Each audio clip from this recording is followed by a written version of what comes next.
आइए, सुनिए, देखिए, समझिए सनातन सत्य। जैसी दृष्टि वैसी सृष्टि, दृष्टि विज्ञान। कुदरत, कुदरती रचना एवं कुदरत के कानून से शाश्वत सुख की प्राप्ति। जोधपुर के परम पूज्य महात्मा उपासक प्रोफेसर डॉक्टर सोहन राज तातेड़ के निर्देशन में सनातन सत्य। जैसी दृष्टि वैसी सृष्टि, दृष्टि विज्ञान।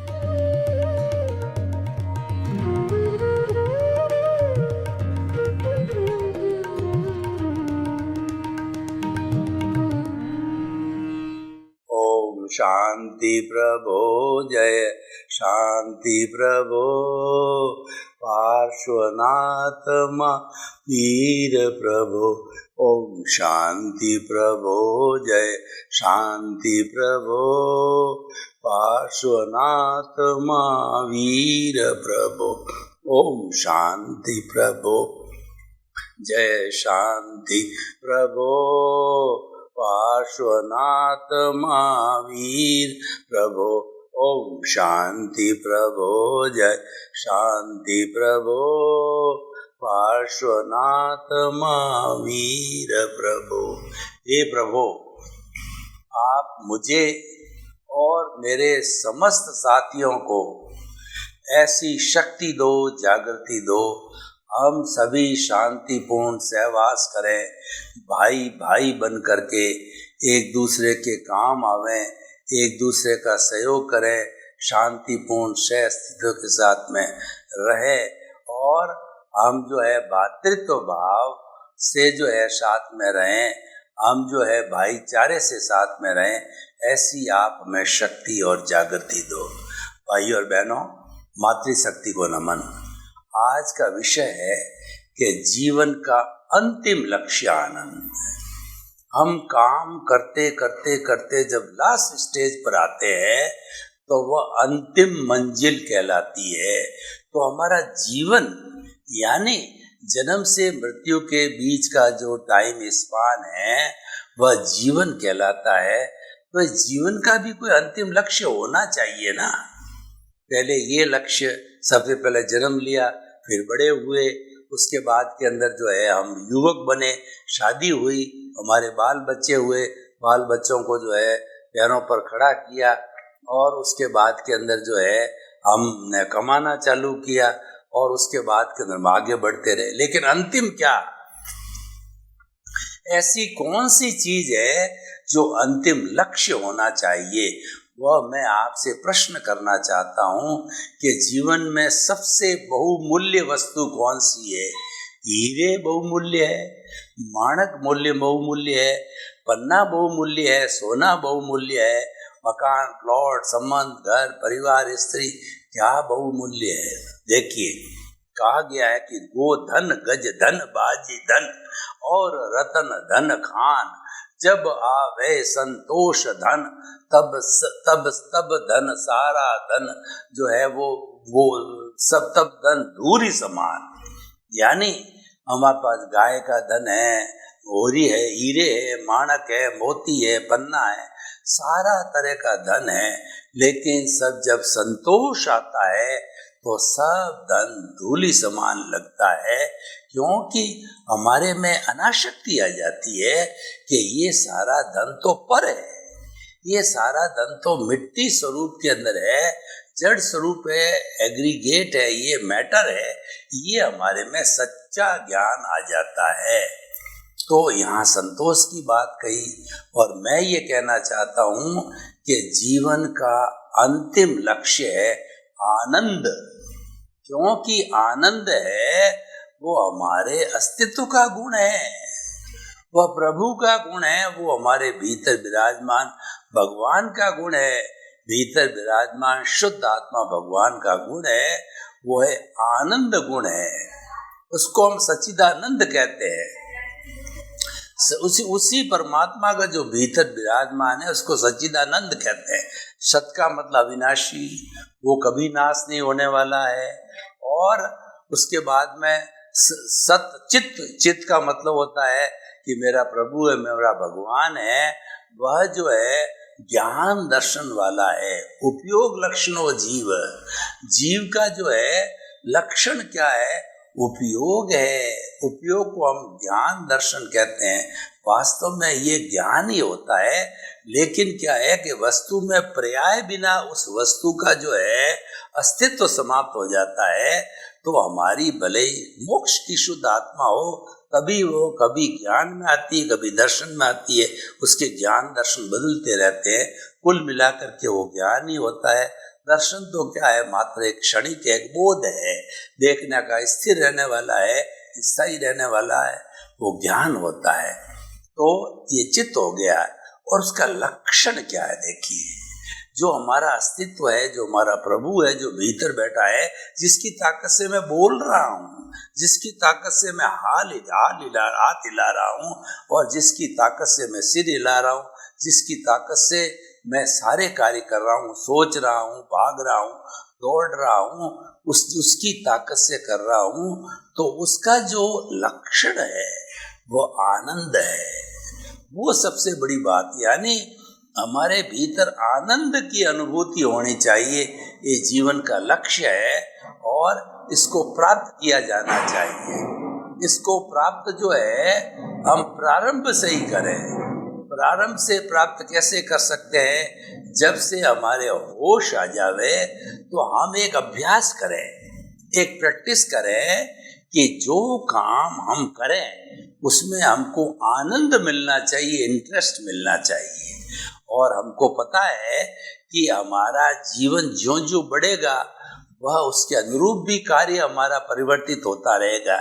जैसे बचपन में हम होते हैं तो हमको स्कूल जाके पढ़ाई करनी पड़ती है, तो पढ़ाई करने में हमको आनंद की अनुभूति होनी चाहिए। अगर कोई गृहिणी है उसको भोजन पकाने में आनंद आना चाहिए। और अगर कोई व्यापारी व्यक्ति है उसको व्यापार करके कमाने में आनंद आना चाहिए। कोई कैमरा मैन है तो उसको कैमरे की सेटिंग में, कैमरे के द्वारा अच्छा फोटो लेना और कैमरे को सुव्यवस्थित रखना, उसमें उसको आनंद आना चाहिए। तो आज का हमारा टॉपिक है वो आनंद लूटने का टॉपिक है कि हम वही कार्य करें जिसमें हमारे को आनंद की अनुभूति हो। और इसको मैं दो भागों के अंदर बांट देता हूँ, क्योंकि हमारा जीवन दो भागों में बटा हुआ है। एक तो खुली आँख का जीवन है और दूसरा बंद आँख का जन्म है। कभी ऐसा नहीं होता है कि एक ही हमारा जो है वह संसार होना चाहिए, ऐसा कभी न हुआ है न होगा। वह कब होगा? जब हम अंतिम लक्ष्य आनंद, प्योर आनंद, 100% आनंद, 360 डिग्री का जो हमारा ज्ञान है, केवल ज्ञानी बनने के बाद में, मुक्ति जाने के बाद में 100% जो है आनंद की स्थिति अपने आप आ जाएगी। उसके पहले जो है हमें अभ्यास करना पड़ेगा। तो अब आप देखिए कि हमारा जो बाहरी जगत है जिसको हम व्यवहार जगत कहते हैं, व्यवहार जगत के अंदर हमारा परिवार होता है, माता पिता होते हैं, भाई बहन होते हैं जिनके साथ हम घर में रहते हैं, और स्कूल में जाते हैं तो हमारे जो है यार दोस्त होते हैं और टीचर्स वगैरह होते हैं। और उसके बाद के अंदर जो है हम कॉलेज यूनिवर्सिटी में जाते हैं तो वहाँ पे जो है ज़्यादा पढ़े लिखे हुए टीचर होते हैं, होता वो पढ़ाई का माहौल ही होता है। उसके बाद हम व्यापार करने जाते हैं तो हमारे साथ में व्यापारी होते हैं, जो व्यापारियों के साथ हम लेन देन करते हैं। समय समय के अनुसार हमको कार्य करना पड़ता है और सभी उम्र में एक सा कार्य नहीं होता है। उम्र के साथ साथ में, एज के साथ साथ में काम बदलता रहता है, लेकिन एक कांस्टेंट फैक्टर है वह है आनंद। हमें होश आवे तब से ही एक लक्ष्य बना देना चाहिए कि मैं जीवन में वही कार्य करूँगा जिसमें मुझे आनंद आए। और देखिए, कभी अगर आनंद के अंदर कमी आवे तो उसको तुरंत दूर करना चाहिए। कैसे दूर करना चाहिए? मान लीजिए स्कूल के टीचर ने कोई भी होमवर्क दिया और उस होमवर्क कठिन है, हमसे हुआ नहीं और हम कर नहीं पाए, तो हमको रूखा रूखा लगने लग गया, तो हमें विनम्र पूर्वक टीचर से प्रार्थना करनी चाहिए कि ये प्रश्न मैंने खूब ट्राई किया, इसका हल मैं नहीं निकाल पाया, तो टीचर हमको अच्छी तरह से टेक्निक से समझाएंगे तो हल निकल जाएगा। तो हमारी दुविधा थी वो आनंद के अंदर बदल गई। उस प्रकार हम घर में रहते हैं तो कई तरह के टेंशन होते हैं, तो उन टेंशन के अंदर जो हमारे आनंद को खंडित करते हैं, उदाहरण के तौर पर देखिए, लड़की बड़ी हो गई है, उसकी अब सगाई करनी है, तो उसकी सगाई करने के लिए जो है हमने 2-3 लड़के देखे, लेकिन वो कभी लड़की की माँ को पसंद नहीं आवे और कभी जो है वो लड़की को पसंद नहीं आवे, तो हमारे टेंशन हो जाता है, हम कष्ट में आ जाते हैं। तो ऐसी स्थिति के अंदर हमें दिल खोल करके मीटिंग करनी चाहिए। जो प्रभावित होने वाले हैं, यानी उस हमारी लड़की से, लड़की की माता से, लड़की के भाइयों से बैठ के मीटिंग करो कि भाई ये कार्य किया गया है और मुझे ये ठीक लग रहा है, तुमको ठीक क्यों नहीं लग रहा है। अगर वो आपको ये समझा देते हैं कि ये लड़का इस तरीके से है, व्यवहार अच्छा नहीं है, आदतें अच्छी नहीं है, तो आप उसको लेट गो कर सकते हो, क्योंकि आपने अपने हिसाब से देखा है, कमी है तो आप भी समझ जाओगे, आपका टेंशन दूर हो गया। और एक बात होती है कि जिस किसी से हमारी अनबन हो जाती है, चाहे आपका जो है बॉस है, बॉस जो आपसे नाराज हो गया, तो बॉस के पास जाके दिल खोल के देखिए। आनंद की प्राप्ति करने के लिए दिल खोलना पड़ेगा। दिल में संवेदना होती है और मस्तिष्क के अंदर तर्क होता है, क्योंकि हमारा जो मन है वो मस्तिष्क के अंदर है, उसमें बुद्धि होती है, और बुद्धि होती है वो क्या है कि हमको जो है लाभ हानि दिखाती है, हमको भटका देती है।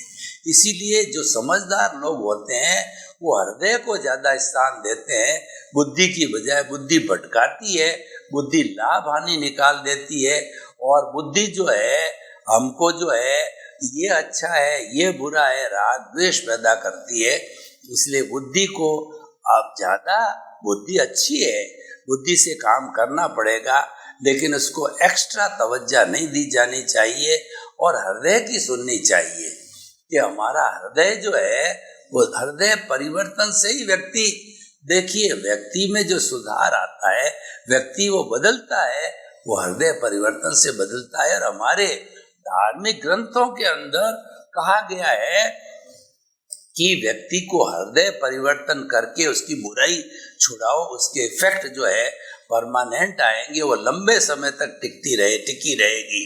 तो इसीलिए जो है हमें उस व्यक्ति से जो है हृदय खोल करके बात करनी चाहिए जिसके साथ हमारी अनबन है, हमारी टेंशन है, बॉस है।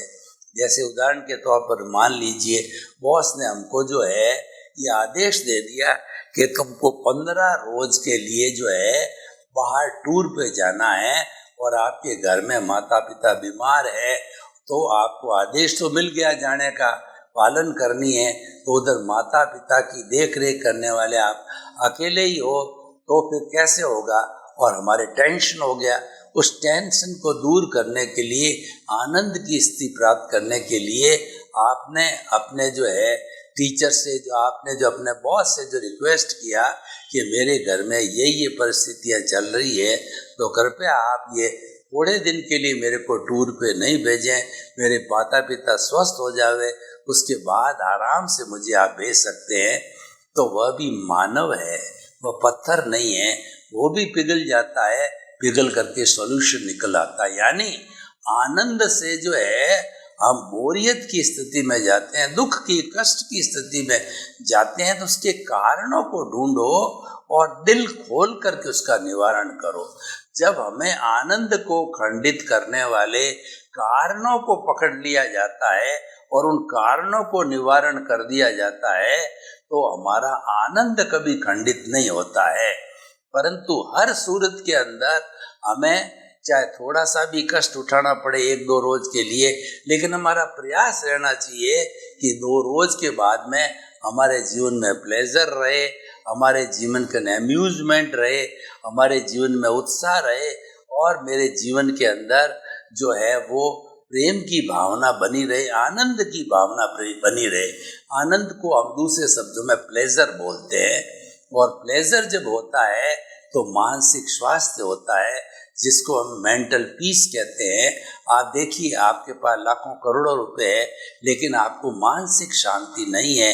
आपको हर वक्त डर लगा रहता है कहीं सरकार की रेड नहीं पड़ जावे, कहीं पर लुटेरा जो है रात को तिजोरी लूट करके नहीं ले जावे, और आपको जो भय लगा रहता है कि मेरा घर का नौकर है वो कभी जो है किसी से जाकर के मिल के और भंडा फोड़ करके और वो स्थिति पैदा नहीं कर दे। तो इस तरीके से जो है आपको टेंशन और आपको तकलीफ चालू हो जाती है, तो हमें उससे निजात पानी चाहिए। अगर आपके पास में वो बहुत ज़्यादा अतिरिक्त है तो उसका संचय करने से क्या अर्थ है, वो लोगों की भलाई में लगाना चाहिए। जब कोई भी धन लोगों की भलाई के लिए लगता है तो सरकार भी समझती है कि ये दानवीर है, लुटेरा भी यही समझता है कि मैं इससे लूट करके दूसरे को दूंगा, तो ये तो ऑलरेडी अपने दोनों हाथों से जो है ये कर रहा है। And God help those who help themselves. भगवान भी ये देखता है ये पैसे का सदुपयोग कर रहा है, तो स्वयं चौकीदार बन करके ईश्वर जो है उसकी सिक्योरिटी करता है, उसकी रक्षा करता है।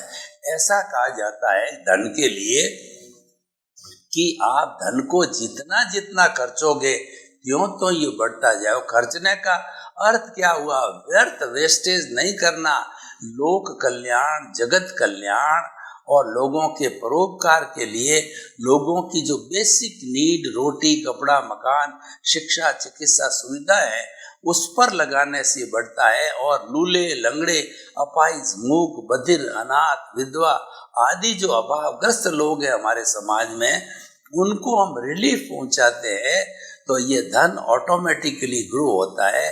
क्योंकि जो है ईश्वर न्याय करता है, ईश्वर देखता है कि ये इसका उपयोग कर रहा है। ईश्वर उसी को ही धन देते हैं, लक्ष्मी देते हैं, जो उसका सदुपयोग करता है।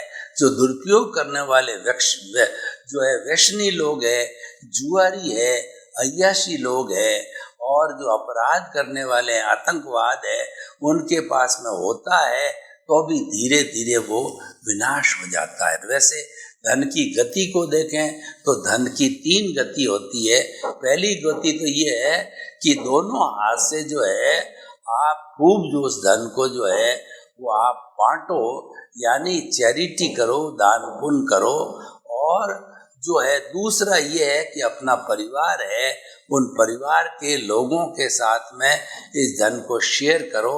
और हम ऐसा नहीं करते हैं तो वो एक समय आता है कि वह धन ऑटोमेटिकली विनाश को प्राप्त हो जाता है। तो अतः हमारे जीवन का लक्ष्य बनाओ कि हमारे जीवन में आनंद की अनुभूति होनी चाहिए, और जो काम हमको आनंदित नहीं करता है वह काम हमें छोड़ देना चाहिए। कैसे? मान लीजिए एक स्टूडेंट है जो 8th से 9th में आ गया है, तो उसको साइंस मैथमेटिक्स पढ़ने में तो आनंद आता है, और उसको जो कॉमर्स की बात करे उसको रुचि नहीं, उसको उबासी आती है, नींद आती है। तो ऐसे व्यक्ति को अपना विषय चेंज कर देना चाहिए। इसी तरीके से हमारे जीवन में भी हम देखते रहे कि कुछ व्यक्ति मनोरंजन वाले होते हैं, कई लोग आत्मरंजन वाले होते हैं। जो मनोरंजन वाले लोग होते हैं उनको इंद्रिय सुख के अंदर आनंद आता है, उनको eat drink and be marriage में आनंद आता है, खाना पीना, घूमना फिरना, ऐश आराम, गप्पे, उसमें ही आनंद आता है।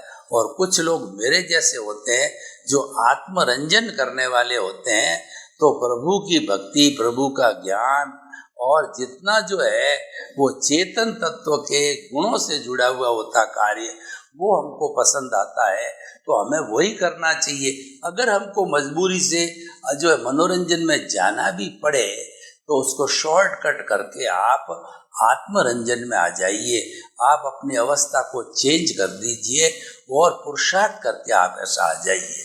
तो देखिए, जब हमारा जीवन का लक्ष्य आनंद का बन जाता है तो हमारे जीवन में भरपूर खुशियां ही खुशियां होगी। ऐसी स्थिति में हम क्या करेंगे, हम सचेत हो जाएंगे कि कहीं ऐसा नहीं हो कि मेरी ये प्लेजर की स्थिति चला जाए। उसके लिए क्या हो, मान लीजिए आपका आपके लड़के से झगड़ा होने वाला है कि वो गुस्सेल है और वो कुछ न कुछ अनबन की बात करेगा अभी, तो जब वो करने लग जाता है तो आप निश्चित रूप से साइलेंट हो जाओगे। आप उस समय उसको कोई उत्तर नहीं दोगे, क्योंकि आपको पता है मैंने उससे उत्तर दिया तो वह गुस्से में है, प्रतिक्रिया बढ़ी और प्रतिक्रिया बढ़ने से मुझे टेंशन हो जाएगा, मेरा आनंद खंडित हो जाएगा, तो आप उस चीज से हट जाते हो। तो आप ये हमेशा छोड़ो कि ये हम आनंद की स्थिति में रहे। आनंद की स्थिति के लिए बहुत से सूत्र है। एक कवि ने बहुत अच्छी बात कही है कि 3 बात से जीव को सदा राखिए दूर। जीव मतलब आत्मा, शरीर। कौन कौन सी 3 बातें हैं? कर्ज, बीमारी और मुकदमा, फिर खाओ भरपूर। यानी आप जीवन में आनंद लूटना चाहते हो, कर्ज से परहेज करो। बिजली के, पानी के मीटर जो है वो जो है चलते और बंद होते हैं। कर्ज का मीटर 24 आवर्स चलता है, वह कभी भी जो है बंद नहीं होता, वह चक्रवर्ती ब्याज से बढ़ता ही रहता है। तो ये कर्ज हो गया। बीमारी मतलब ये कि स्वास्थ्य का गड़बड़ होना, खुद हम बीमार पड़ते हैं तो बहुत परेशान होते हैं और हम जो है दुखी हो जाते हैं। ऊपर वाली हमारी देख रेख करने वाला और जो हमारा कोई भी अर्निंग मेंबर है वह भी हमारी देख रेख में लग जाता है, तो उसका भी जो है अर्निंग कमजोर पड़ जाती है, रुक जाती है। तो सारे जो है उस व्यक्ति के स्वास्थ्य को ठीक करने में पूरा परिवार लग जाता है। तो कर्ज, बीमारी और मुकदमा, देखिए जब मुकदमे की स्थिति आती है तो आदमी कितना भारी टेंशन में जाता है। और आजकल हमारे न्यायालयों की ऐसी स्थिति है कि दादा केस लगाता है, पोता पड़पोता तक लड़ता रहता है। अब देखिए उस स्थिति के अंदर व्यक्ति रोज 3-5वें दिन टेंशन में रहता है, ये साक्ष्य जुटाना है, ये डॉक्यूमेंट लाना है और इस वकील साहब के पास जाना है और वकील साहब क्या क्या बताएंगे जानकारी करना है और इसकी अगली पेशी कब है, सारी बातों का ध्यान रखना। ये सारी जो है फ्यूटाइल एक्सरसाइज है। ये जो रचनात्मक कार्य नहीं है, ये तो जो है नुकसान के कार्य है। उन सब नुकसान को जोड़े तो हमें ये निष्कर्ष निकलता कि हम पहले ही दिन जब झंझट खड़ा हुआ उस दिन अगर समझौता कर लेते तो हम बहुत बड़े फायदे में रहते। और सबसे बड़ा फायदा क्या होता कि हमारा आनंद खंडित नहीं होता। इसीलिए देशी भाषा में बात करूं तो हमेशा 3 कोट से परहेज रखो। सफेद कोट बीमारी, मजबूरी में तो जाना पड़ता है, लेकिन हमेशा ऐसी अपनी लाइफ स्टाइल को रखो कि सफेद कोट के पास नहीं जाना पड़े। और दूसरा है मिटिया कोट, पुलिस की कार्रवाई की मैंने बात कही। और तीसरा कोट है काला कोट, जो न्यायालय की बात कही है। तो जीवन में भरपूर आनंद को लूटना है तो ये तीनों कोट से दूर रहो। उसके लिए थोड़ा हमें अपने जीवन के अंदर जो है वो प्रयास करना पड़ेगा। हमको एक सूत्र, कुछ सूत्र हमको मान के चलने पड़ेंगे। वो सूत्र क्या है कि टकराव टालिए। हमारा किसी से तू मैं हो गया है या हो जाता है तो हम उसके अंदर प्रयास करके और साइलेंट रहें, क्योंकि वो टकराव जो है हमारे आनंद को खंडित करेगा। और एडजस्ट एवरीवेयर, देखिए कि कहीं पर कैसी परिस्थिति है, कहीं पे कैसी परिस्थिति नहीं है। तो कई बार क्या होता है कि हमको मन चाहा जो है आवास मिल जाता है, मन चाही सुविधा मिल जाती है और कई बार नहीं मिलती है। तो ऐसी स्थिति के अंदर दोनों स्थिति में सम रहना चाहिए। चाहे हमको जो मनोनुकूल चीज मिली या न मिली, अवस्था में सम रहना चाहिए। वो सम अवस्था, समता भाव हमें आनंद देता है, हमें संतुष्टि देता है। और जितना असंभव असम यानी विभाव का भाव होता है, वो हमारे आनंद को खंडित करता है। तो इसीलिए जो है हमें टकराव टालिए, एडजस्ट एवरीवेयर। और दूसरा है कि जगत निर्दोष। अगर हमें अपने आनंद को खंडित नहीं करना है तो इस दुनिया के किसी भी व्यक्ति को न तो कर्ता मानो और न दोषी मानो। वास्तव में पूरी सृष्टि जो है वह निर्दोष है।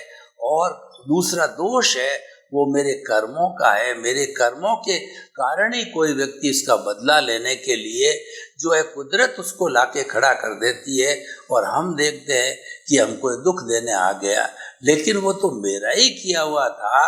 तो हमें तो उसकी कृतज्ञता ज्ञापित करनी चाहिए कि इसको कुदरत ने अच्छे व्यक्ति को भेजा है, तो वो मेरा एनओसी दे रहा है और वो मेरा हिसाब क्लियर कर रहा है। और जब सब जीवों से हमारी एनओसी मिल जाएगी, यानी सबसे मेरा लेन देन हिसाब किताब जो कुछ भी है वो क्लियर हो जाएगा। तो क्लियर होने के बाद ही हमको जो है हमारी अंतिम स्थिति जो आनंद की स्थिति है, मुक्ति की स्थिति है, वो मिल पाती है। तो इस तरीके से जो हमें जो है कि पहला सूत्र है कि जो है वो निर्दोष किसी को जो है दोषित दे, जगत को निर्दोष देखना, जगत निर्दोष, और ये मानना कि गलती मेरी हुई है। चौथा एक सूत्र जो देता हूँ जिससे हमारा आनंद खंडित ना हो, वो सूत्र है भुगते उसकी भूल। यानी कि आपके साथ में कोई घटना घटित हो रही है, अगर आपको किसी ने गाड़ी को जो है किसी ने जो है वो धक्का मार के डैमेज कर दिया, और किसी ने आपको जो है वो मोटरसाइकिल से धक्का दिया, आप गिर गए, और घर के अंदर जो है आपकी मम्मी ने या कोई आपके सदस्य ने पानी गिरा दिया और आपको दिखा नहीं, तो आप वहाँ से गिर गए और आपके चोट आ गई।